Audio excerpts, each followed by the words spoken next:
아브라함의 새 마음. 서론 보면 구약 성경을 해석함에 있어서 모세의 성막을 예수님이라 하고 노아 방주를 교회라고 해석합니다. 우리 쉽게 배우지만 목사들이 이렇게 딱 답하면 흥류 해석, 알레고리 해석, 비유 해석이다. 지네가 또 이렇게 해요. 그러면서 자기들은 맞는데 남이 하면은 잘못됐다.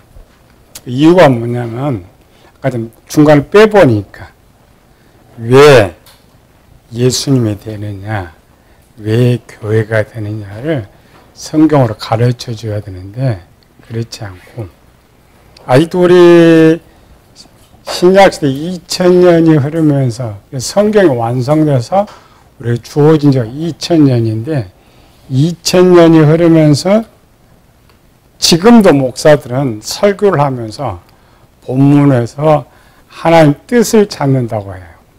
또 그 뜻을 찾기 기도를 해요.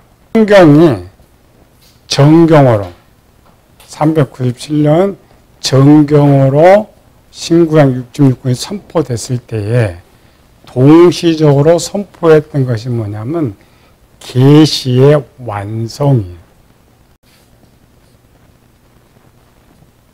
계시?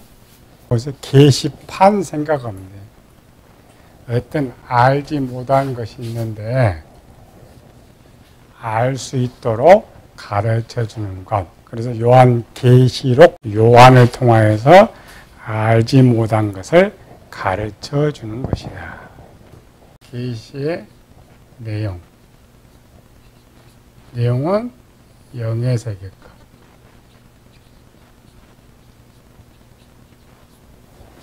계시의 완성이라는 것은 하나님께서 우리에게 가르쳐 주고자 하는 영의 세계의 것을 마감했다. 전체를 가르쳐 준 건 아니고 사람들이 꼭 이 정도는 알아야 한 것을 마감했단 말이죠. 더 이상 하나님 가르쳐 줄 것이 없어요. 이단들이나 요한계시로 해석한 사람들은 자기가 새로운 것을 자꾸 전해주려고 그래. 성경적 예언은 끝났거든요. 세상적 예언은 계속돼요. 세상 예언은 앞으로 될 일을 말하는 걸 예언이라고 하고 성경에서 말하는 예언은 하나님의 뜻을 가르쳐 주는 걸 예언이라고 그래요. 이 계시가 완성되어 있기 때문에 사도 바울이 고린도 13장에서 끝난다 했죠. 지식도 끝나고 방언도 끝나고 예언도 끝나고 끝난 거예요.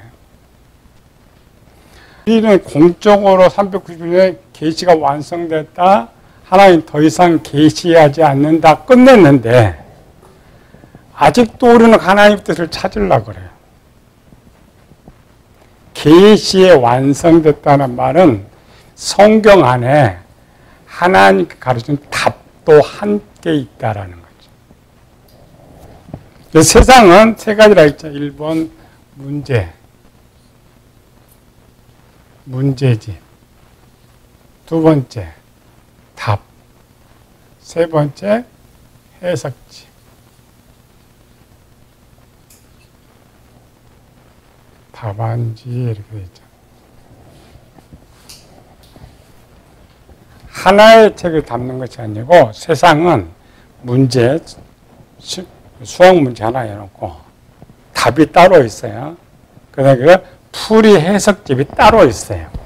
세 개가. 근데 성경은 세 개를 다 한목에 집어넣어놨어요. 이렇게. 어떤 부분은 본문을 쓰면서 그 안에 답을 넣어놓고 어떤 부분은 본문 문제도 있고 답도 있고 해석도 함께 써놨어요. 그렇게 쓴 것은 앞으로 성경을 이런 방법으로 보고 해석하라 샘플로 넣어놨는데 그걸 모른단 말이에요. 어떤 것이 문제인지 어떤 것이 답인지 어떤 것이 해석인지를 모르면서 목회를 해요. 본문을 읽으면서 답을 정확히 알면 기도할 필요 없다니까요.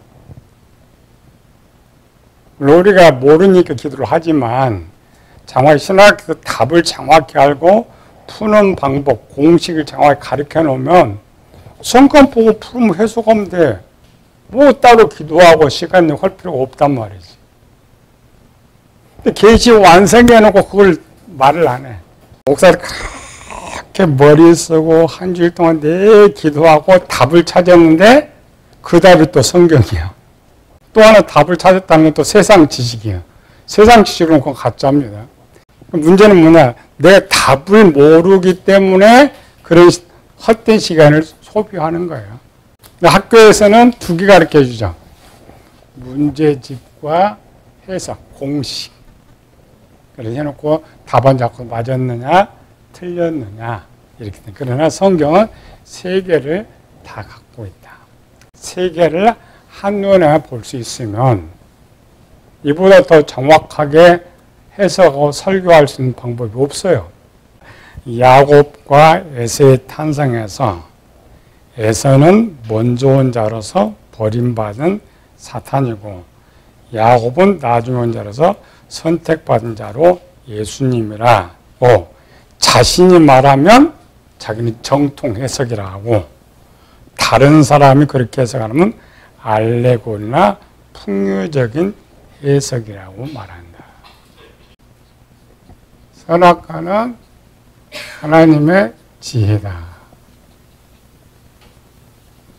이렇게 밖에 나가면 100% 이단 지킵니다.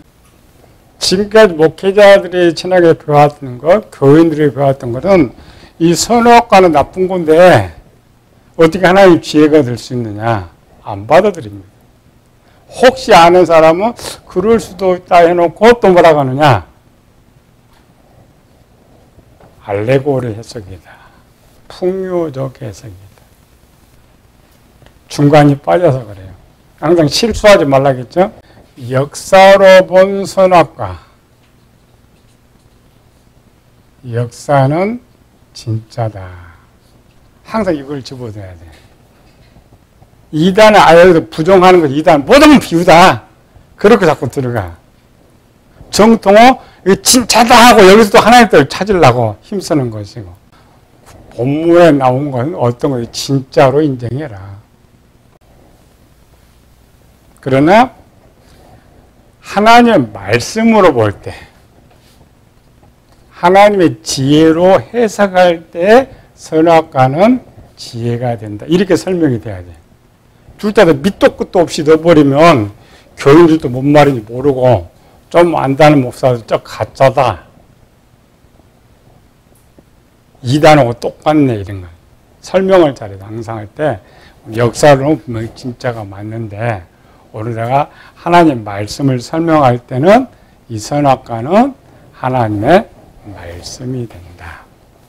그리고 왜 그러냐를 풀이를 잘 해줘야 돼. 그래 이해가 돼서 넘어가는 것이다. 본문도 마찬가지 야곱과 에서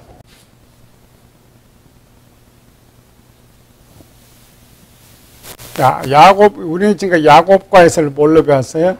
기본. 뜻이 많아요. 영혼 구원으로 말할 때는 야곱과 에서는 누구나. 야곱 보고 에서는 누구예요? 이건 산 사람, 산 영혼. 에서는 죽은 영혼.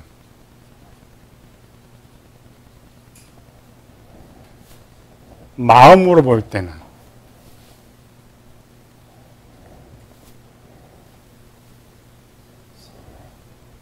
야곱은 선, 에서는 악. 영으로 볼 때는 야곱은 영의 생각, 에서는 육신의 생각. 열매로 볼 때는 성령 열매, 육체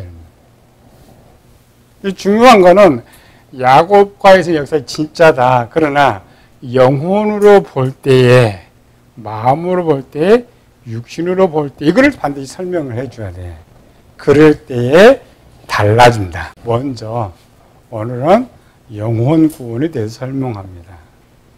오늘은 예수님에 대해서 설명한다. 예수님으로 풀면 또 다르죠? 예수님 뭐예요?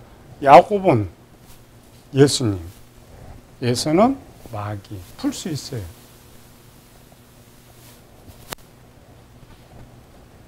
천국론으로 풀면은 야곱은 천국, 에서는 지옥. 뭘로도 다 풀 수 있어요. 알레고리 해석이 아닙니다. 그 위치에서 볼 때에 그림자가 되기 때문에. 그걸 설명을 안 하고 바로 가면 항상 걸려요. 그럼 여기 이제 영혼론으로 볼 때 이걸로 바로 다 때리면 안 되죠. 영혼에는 두 종류 영혼이 있다. 산 영혼이 있고 죽은 영혼이 있다. 요거를 야곱과 에서로 풀면 그럼 금방 내가 안 풀어줘. 듣는 사람 다 풀어요. 그럼 2단 시비가 안 걸리는 거죠. 요거 빼버리니까 자꾸. 요거 거꾸로 유도하면 야곱과 에서가 있다. 우리 마음 선과 악이 있다. 그럼 야곱 뭐냐? 본인이 답을 다 달아. 그럼 그거 절대 2단 시비도 안 걸리고 풀로 해석도 하지도 않아. 맞다고 그래. 자기가 했으니까. 그게 설명이 안 되니까. 뭘로 푸느냐가 안 되니까 자꾸 2단 시비 걸리고 풍요 알레고리 해석이 된다. 교의설도 잘 써야 돼요. 내가 이걸 쓰는데 교인들 왜 이렇게 했냐? 먼저 설명해 줘요. 오늘은 영혼 구원으로 보기 때문에 오늘은 예수님 이야기이기 때문에 예수님이라고 본다면 누가 예수님이 돼요? 야곱이 예수님이 된다. 그게 설명을 잘해 줘야 돼. 답만 잘하도 문제가 아니고 그러면서 답을 해놓고 해석을 잘해 줘야지. 교인들이나 듣는 목회자들이 이야기하면 공감은 그 문제가 안 돼. 받아들여요. 내가 일방적으로 막 선포해 버리니까 바로 다이어트를 하니까 자꾸 트러블이 생기고 문제가 생기는 거죠. 오늘은 예수님에 대해서 이야기하려고 합니다. 오늘은 마음에 대해서 이야기하려고 합니다. 하고 풀이를 잘 해줘야 그들이 쉽게 알아듣고 누구에게도 시비가 걸리지 않아요. 논쟁이 걸리지 않는다. 이삭과 이스마엘에게 말하는 영적 실체.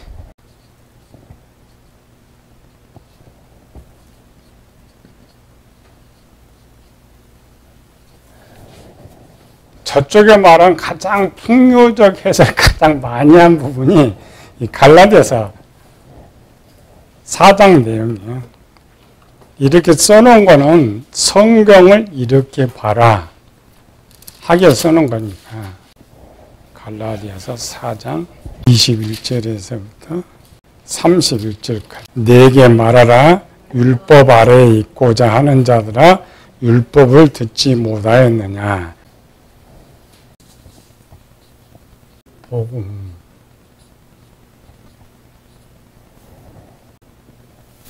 율법은 구약, 복음은 신약.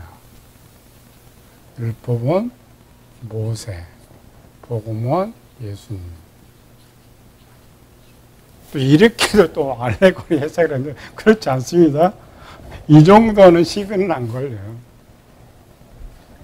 바울이 지금 복음에 대해서 말을 하려고 하는데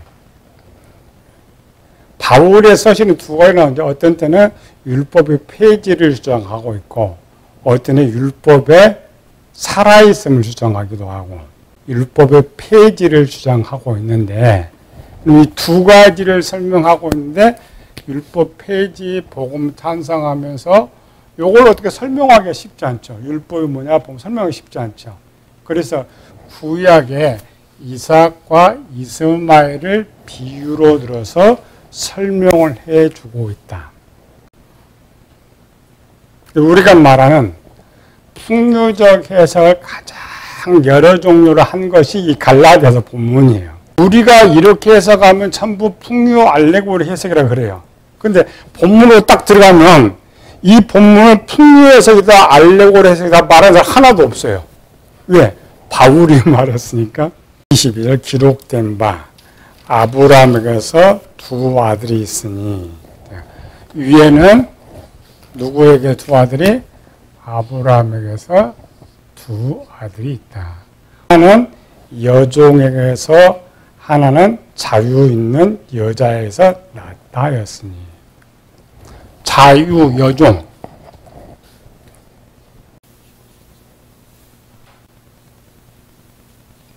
자유는 누구고 여종은 누구예요? 자유는 사라, 여종은 하가. 이건 구약 역사니까. 그런데 구약에서는 자유라는 말도 쓰지 않아요. 여종하고 주인이란 말 쓰고 있잖아요. 여종에게서는 육체를 따라 낳고 자유, 여종. 얘는 사라, 하가. 여종에서는 육체, 이삭은 성령. 여종은 육체를 떠났고 자유한 여종에서는 약속으로 말미암았느니라.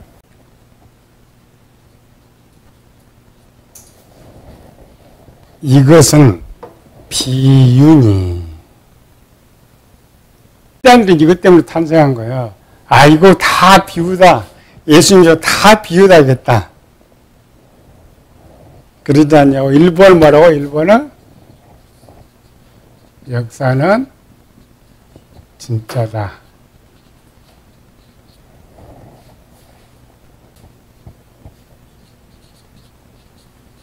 복음과 율법을 말하고자 할 때는 본문이 비유다. 이렇게 설명해 줘야 돼. 이거 역사인데 왜 이렇게 말을 하느냐? 아니고 바로 요거를 지금 말하고자 하려니까 비유가 되고 있다. 두 여자는 두 언약이라. 하나는 신의 산으로부터 종을 낳은 자니 곧 하갈이라. 두 언약. 두 언약은 뭐예요? 이삭하고는 언약을 알 수가 있겠는데 이스마엘은 무슨 언약 맺었어요? 이쪽은 신의 산. 예루살렘.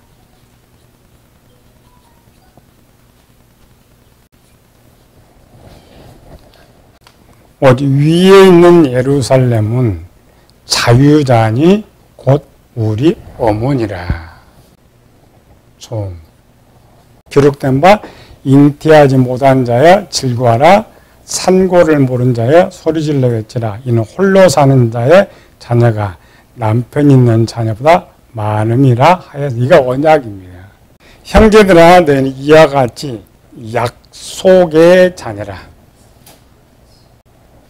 누가 약속적이었어요? 이삭.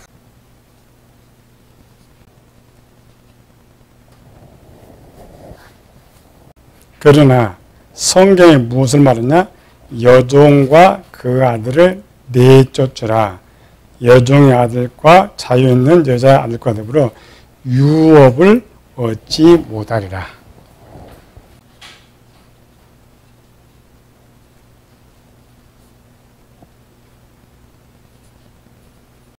역사는 하나의 내용인데 이건 바울이 해석하는 방법이에요. 근데 바울은 전부 섞어놨죠. 지금 영혼 구원 이야기도 섞어 있고 복음 이야기도 섞어 있고 예수님 이야기도 섞어 있고 전체 섞어놨어요. 바울 서신 중에 제일 해석하기 어려운 부분입니다. 이걸 억지로 풀려고 그러지. 역사 실체다. 그러나 신약에서 말하고자 할 때에 그 본문은 그림자가 된다. 그림자로 사용되고 설명문으로 사용된다. 본문처럼 실체문이 많이 등장하면 구별과 설명이 쉽지 않습니다. 그러나 바울이 말하는 4차원으로 나눠보면 구별과 설명을 쉽게 할 수 있다. 갈라디아서 지금 4장에 말하는 주제.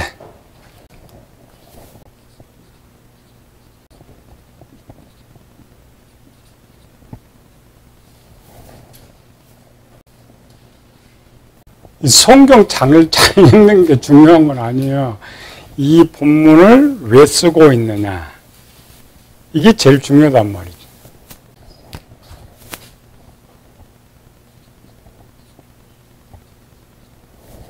(53년) 하면 언제 바울이 47년에서 50년까지가 제1차, 50년에서 53년이 제2차, 거의 3년씩 53년이가 제3차.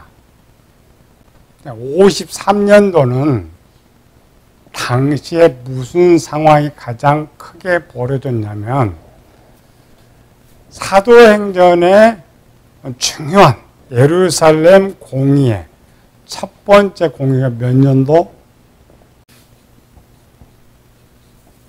바울이 몇 년도에 회심했어요? 34년.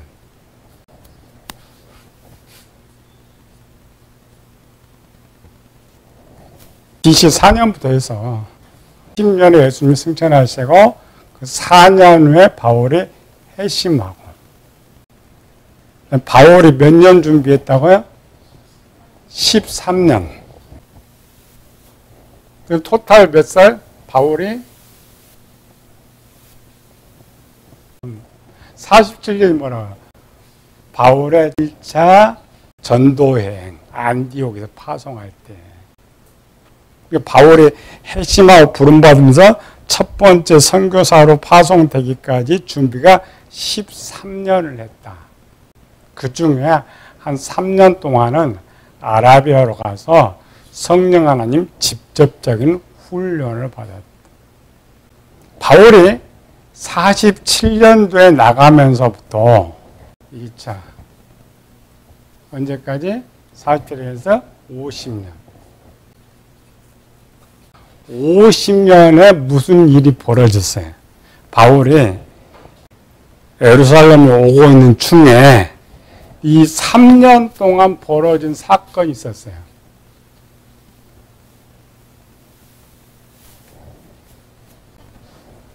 당시 가장 큰 논쟁. 사도행전 15장 내용. 사도행전 15장은 예루살렘 첫 번째 공의회입니다. 예루살렘 공의회.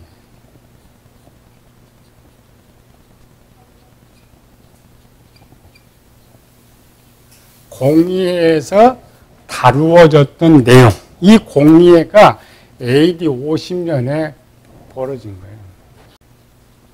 바울과 유대파 교사들.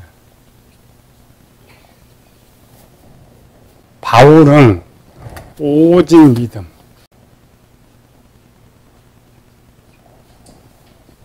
유대파들은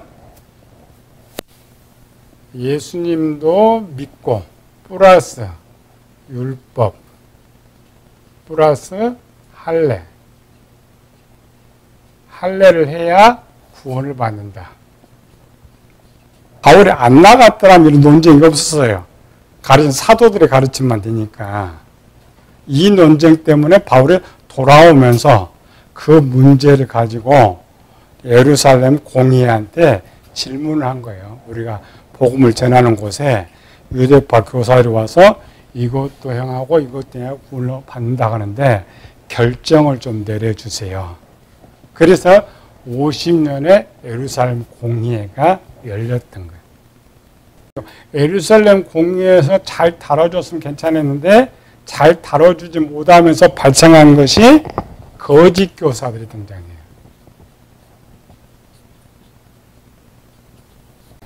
바울이 다시 2차 전도여행을 갔는데 이 예루살렘 공의회에서는 대부분 바울 편을 많이 들어줬는데 유대파 교들 또 이거 다르다고 잘못했다고 정의도 안 해요. 둘 다 하라. 이것 때문에 만들어진 것이 거짓 교사가 등장해 버려요. 50년 다 2차 전도행 가죠. 제 2차 전도행을 떠나서 2차 전도는 갈라디아 지방에 있죠. 갈라디아 지방 교회들이 유대파 교사들도 등장하지만 거짓 교사들이 많이 등장하고 있었단 말이지. 근데 그 거짓 교사들 중에 지금 사도 바울이 잡는 누구도 거짓 교사다고 지금 바울이 말하면 이 유대파 교사들도 거짓 교사라고 말을 하는 거예요.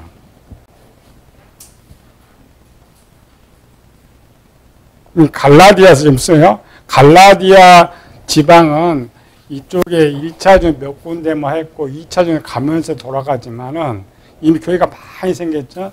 바울은 다소 출신이기 때문에 갈라디아 지방에 있는 교회들은 사도들의 복음보다는 바울을 더 신뢰성을 갖고 있었어요.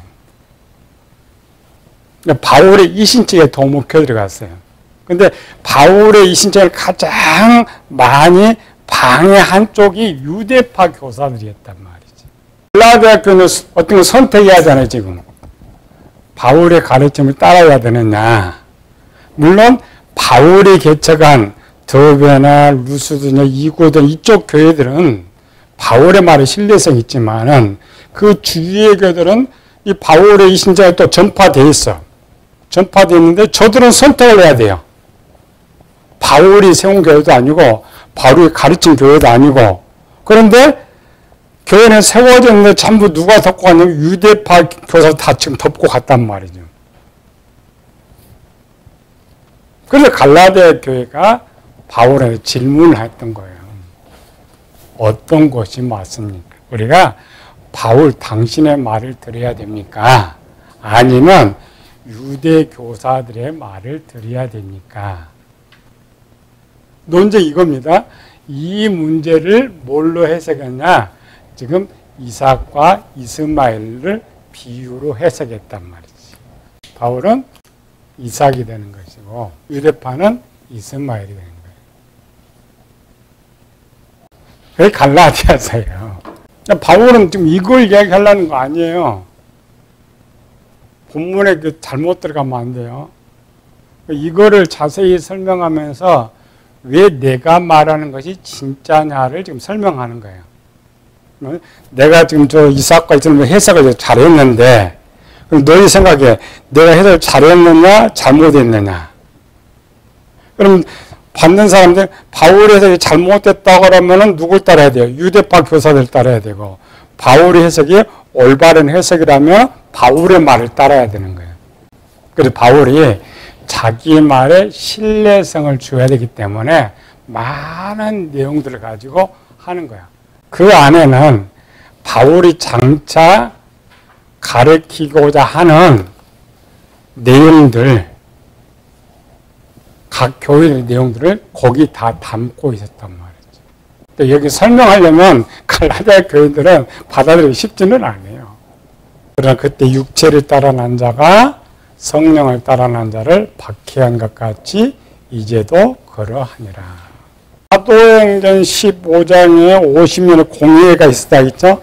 이 공회를 통하여서 이제 다 2차 전쟁을 쭉 에베소 교회를 쭉 가고 있는데 사도행 18장에 가서 에베소 교회 윗지방에 갔는데 에베소 교회 제자를 무리를 만났는데 그들은 우리는 성령이 있는 줄도 몰랐다.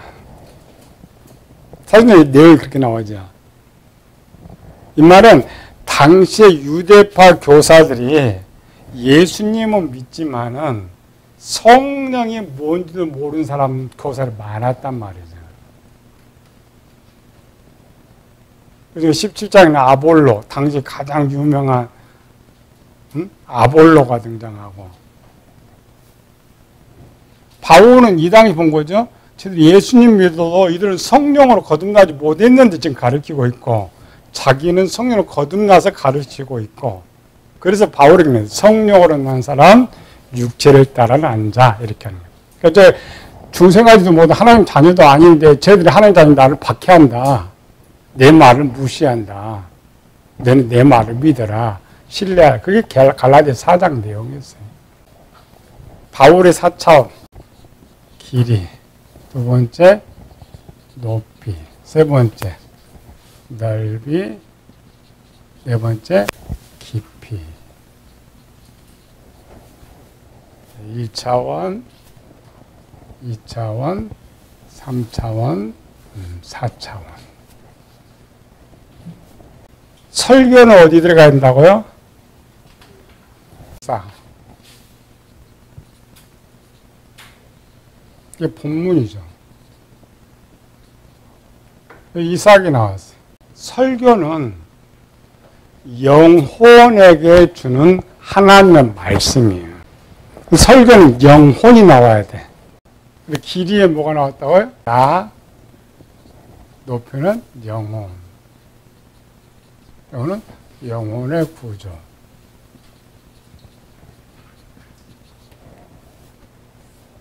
설교는 1차원 들어가야 돼. 나로 일단 바꿔야 돼. 나로 바꾼다고 해서 내가 먹는 것이 아니라 뭐가 뭐예요?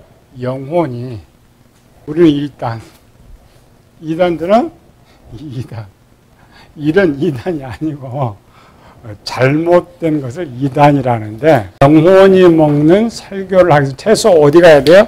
최소는 1번 와야 되고 내가 일단 말을 들어야 돼. 근데 말씀 누가 먹어야 돼요?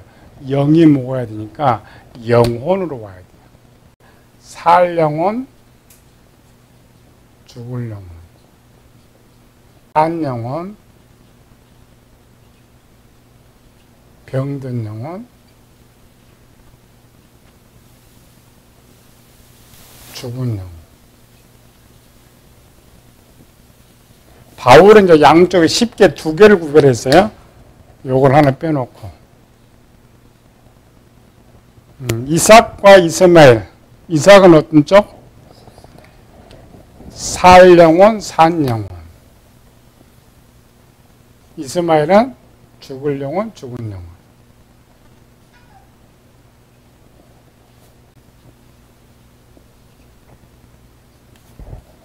요걸 육체. 성령을 따라 낳고 육체를 따라 낳고. 자기는 바울. 요거는 유대인 교사들. 그러니까 하나는 띄어놔야 돼. 전체 묶고서는 쉽지 않고. 넓이는 세 가지라고 있죠. 영, 마음, 육체. 영도 2개, 마음도 2개, 육체도 2개.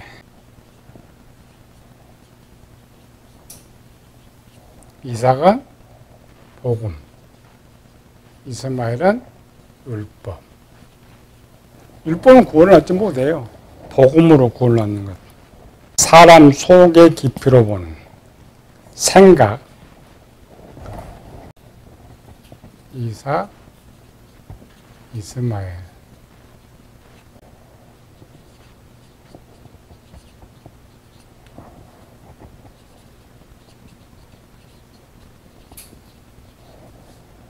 마음, 선, 악.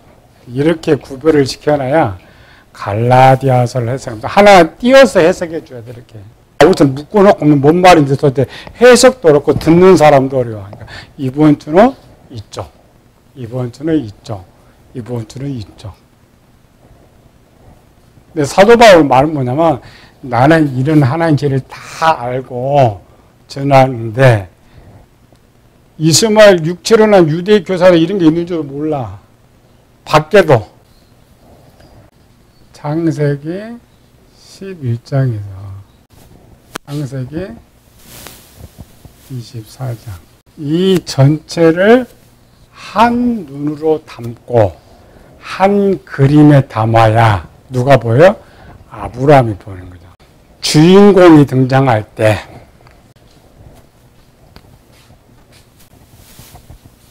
주인공이 등장할 때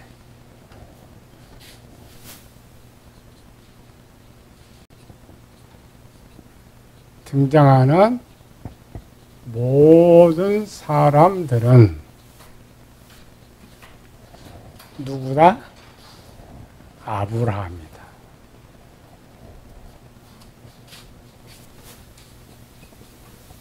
아브라함 시대 때는 누구 이야기야? 아브라함 이야기. 나의 때는 구약의 모든 게 내 이야기이기 때문에 그럼 내가 살아있는 동안 등장하는 모든 사람 누구 이야기 해주려고? 내 이야기를 해주려고. 그걸 영화라고 생각하면 돼. 영화는 누가 나와요? 주연이 나오고 조연이 나오고 액션 다 나오죠. 영화 처음부터 시작까지 누구 이야기 해주려고 그래요? 주인공 이야기, 주연 이야기. 그런 건 잘 알아, 목사들이. 영화나 책 보면은 어떤 거 지금 이순신 이야기, 원균이 나오도 이순신 이야기, 누가 나와도 일본 애놈들 이순신 이런 이야기를 다 하는데 성경을 가면 이걸 안 해. 역사로 가면 아브라함도 있고 살아도 많은 사람이 등장하지만은 누구 이야기를 가르쳐 주려고 그래요? 자, 유대인한테 물어봐요. 요거 누구 이야기 가르쳐 주려고? 아브라함 이야기. 우리도 이렇게 아브라함 이야기는 알아. 여기로 가면 틀려. 등장인물로 가면 자꾸 사람 이야기를 하려고 그래. 자꾸 하갈 이야기를 들려줘. 하갈의 등장에도 아브라함 이야기 해줘야 되고, 이스마엘의 등장도 아브라함 이야기 해야 되고, 바로가 등장도 아브라함 이야기 해야 되고, 애굽이 등장 아브라함 이야기 하려고 기록했단 말이지. 바울이 갈라디아가 그거 썼던 거예요. 아브라함 왜 이야기 들어오고 있느냐? 이들은 지금 왜 이 생각을 이야기해요? 오늘 우리 이 상황 이야기, 지금 내 이야기 하려고 저 기록해놨어. 그 말 했던 거예요. 근데 우리는 또 누구 봐요? 갈라디아 4장 가면은 또 이삭, 이스마엘 이야기 찾고 해요. 아브라함 이야기가 제일 복잡해. 물론 성경은 또 야곱도 있지만은 야곱이 복잡해요? 아브라함이 복잡할 것 같아요.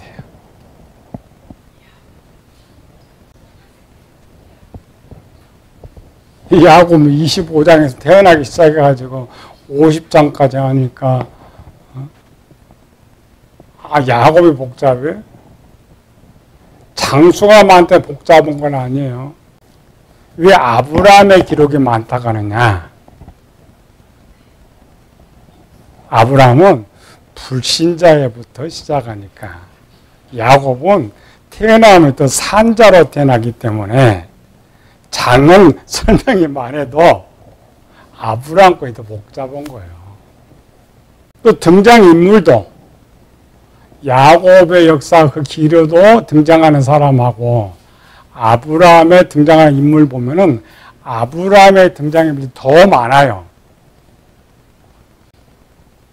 야곱 뭐 가가지고 형 가족 이야기, 라반 이야기, 자식 이야기 이거 간단하잖아요. 그래서 어떤 인물을 연구할 때는 1번은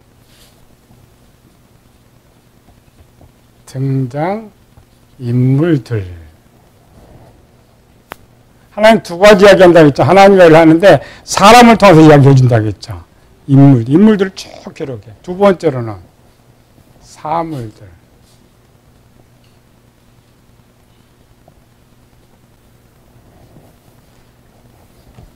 역사로 한 사람은 아브라함만 뽑지 다른 사람 다 빼버려요. 아브라함 때 대표적인 등장인물. 1번은 아브람, 데라. 그 다음에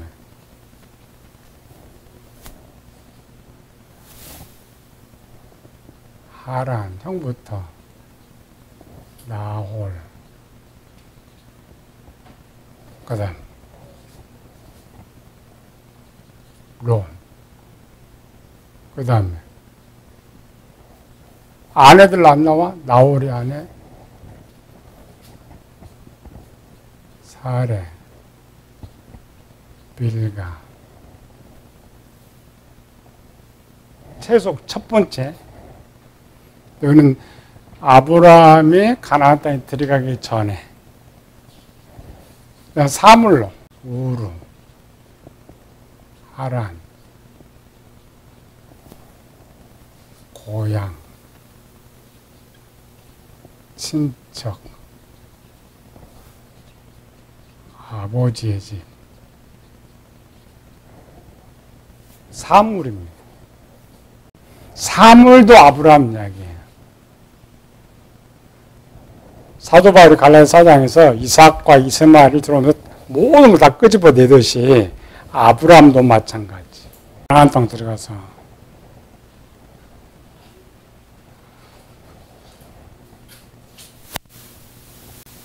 가나안 쪽에서 제일 먼저 나와요. 애굽, 그다음 바로 14장으로 가서 전쟁 나와요. 318명.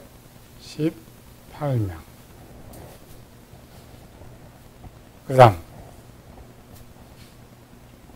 그둘람, 엘람 왕 그둘람 왕, 소돔 왕, 살렘 왕.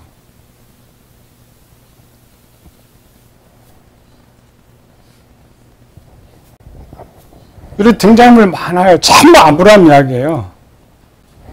우리 다 빼요, 그냥. 아브람.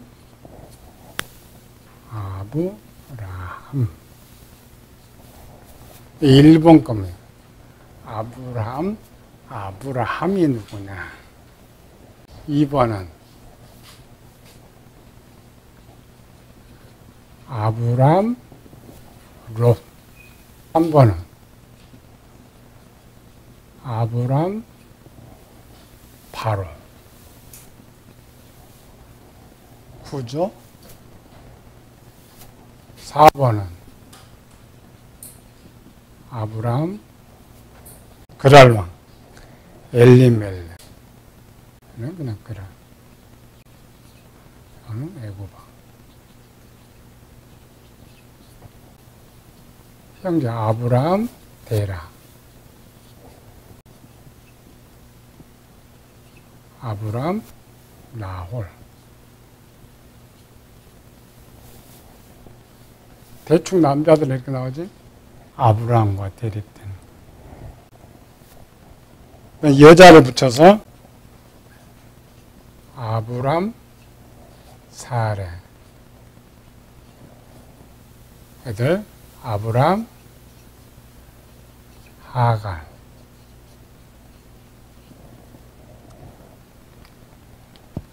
10번 아브람 318명.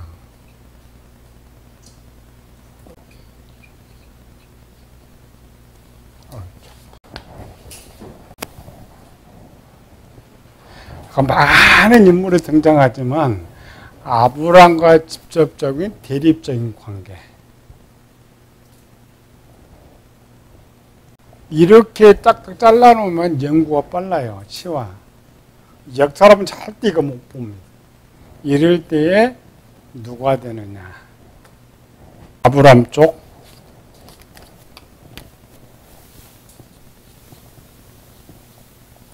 아브람, 이쪽 아브람 옵션. 아브람 쪽 1번. 아브람, 사레, 하갈. 2번.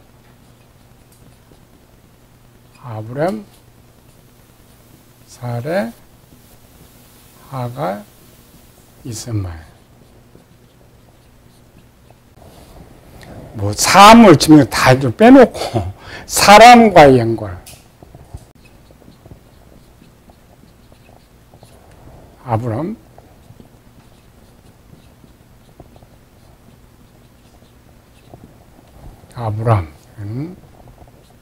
사라, 하갈, 이스마엘. 바뀐 후에 2번. 아브라함, 사라, 하갈, 이삭. 3번. 아브라함, 사라, 이삭. 번째로는 아브라함, 이삭. 다섯 번째로는 아브라함, 이삭, 리브가.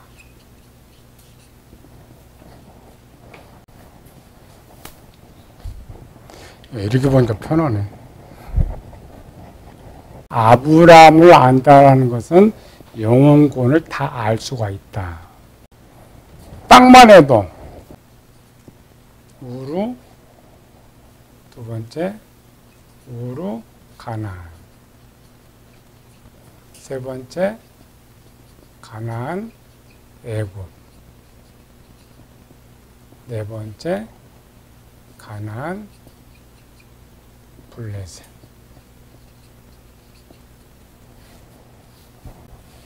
땅으로 사물표는